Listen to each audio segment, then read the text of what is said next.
აჭარული ხალხური სიმღერები და აჭარული ტრადიციული მუსიკა ალბომისა და სანოტო კრებულის პრეზენტაცია გაიმართა ფოლკლორის სახელმწიფო ცენტრში.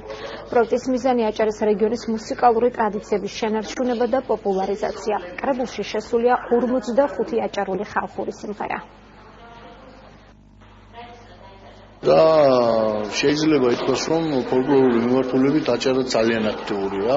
ეს გამოჩნდა ეროვნულ ფესტივალზეც სვანებთან ერთად აჭარის რეგიონი ერთ-ერთი ცხინვალე ვარსკვლავი ჩვენი ფოლკლორული მიმართულებით.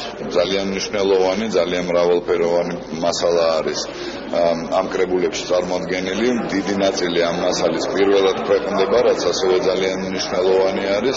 და რა თქმა უნდა, მთელი ეს პროექტი ორიენტირებული არის ამ შემთხვევაში აჭარული ფოლკლორის გადარჩენაზე და პოპულარიზაციაზე. ეს არის ორენოვანი თავისი ანოტაციებით, რაც საშუალებას გვაძლევს, რომ არა მარტო საქართველოში, არამედ საზღვარგარეთაც გავხადოთ პოპულარული ჩვენი აჭარის ფოლკლორული მონაპოვარი და არამატერიალური კულტურა. და გარდა ამისა, მნიშვნელოვანია, რომ გამოიცა სანოტო კრებული, სადაც ფაქტურად თავმოყრილია ყველა ის მუსიკალური შედევრი, რომელიც ჯერ კიდევ აჭარაში ინახება.